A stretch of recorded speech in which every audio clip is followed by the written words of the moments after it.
মাত্র 1 বছর 3 মাস 14 দিন পরের ছবি এটা। আর এটা ক্ষমতায় থাকাকালীন ছবি। একটু মিলিয়ে নিন, কি ভয়ঙ্কর তাই না? এই মানুষটাই সাবেক স্বরাষ্ট্রমন্ত্রী আসাদুজ্জামান খান কামাল। কখনো যার সামনে কাঁপত প্রশাসন, মাথা নত করত সরকারি কর্মকর্তা, আর আশপাশে রইত শত শত দলীয় কর্মী। রাষ্ট্রীয় গাড়িবহর, নিরাপত্তা, ক্ষমতার দাপট সবই ছিল তার হাতের মুঠোয়। কিন্তু সময়ের ফেরে সব বদলে গেল। আজ তিনি পলাতক, আদালতের দেওয়া ফাঁসির দণ্ডপ্রাপ্ত আসামি। আর অনেকে বলছেন সে নিজের কর্মফলই ভোগ করেছে। সোশ্যাল মিডিয়ায় ঘুরছে সূরা আল মুমিনের 104 নম্বর আয়াত। আগুন তাদের চেহারা দগ্ধ করবে, আর তারা হবে বিভৎস চেহারা বিশিষ্ট। মানুষ এই আয়াতের সাথে তার সাম্প্রতিক ছবিটির মিল খুঁজে আতঙ্কিত। কারণ গতকাল রিপাবলিক টিভিতে তার সাক্ষাৎকার, সেখানে দেখা গেল সম্পূর্ণ ভিন্ন একজন মানুষ। একদা ক্ষমতার অহংকারে যে মুখ ছিল কঠোর ও তেজি, আজ তা নিস্তেজ, কুঁচকানো, হতাশ, ক্লান্ত, ভগ্ন।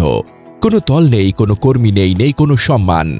যেখানে ছিলেন রাজপ্রাসাদে, এখন ছুটছেন পরবাসে আশ্রয় খুঁজে। হাজারো নিরাপত্তা নিয়ে ঘুরে বেড়ানো মানুষটি আজ হাঁটছেন একা। যে মুখ একসময় ক্যামেরা দেখলেই দৃপ্ত হাসত, আজ সেই মুখটিতে ভয়, অসহায়ত্ব আর পরাজয়ের ছাপ। এটাই ক্ষমতার নির্মম সত্য। ক্ষমতা কখনো কারো নিজের নয়, সামান্য সময়েই সব ছিনিয়ে নেওয়া হয়। চেহারায় দাগ পড়ে, দৃষ্টিতে হতাশা চলে আসে, আর মুখের দিকে তাকালেই বোঝা যায় মানুষটা কতটা দগ্ধ হচ্ছে ভেতরে।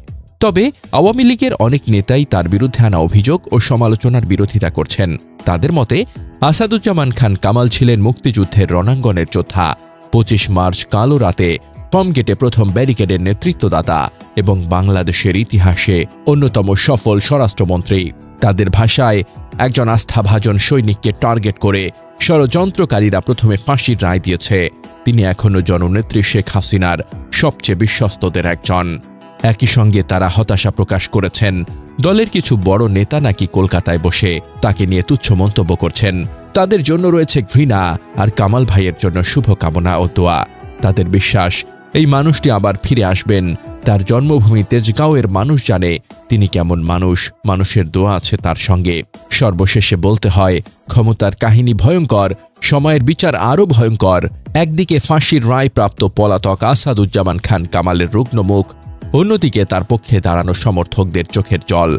এই দুয়ের মাঝে দাঁড়িয়ে আছে বাংলাদেশের রাজনৈতিক বাস্তবতা।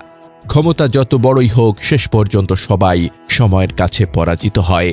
এক মুহূর্তের ব্যবধানে রাজা থেকে পথহারা মানুষে পরিণত হতে সময় লাগে না। আজকের দুই ছবি ক্ষমতার উত্থান পতনের সবচেয়ে ভয়ঙ্কর দলিল।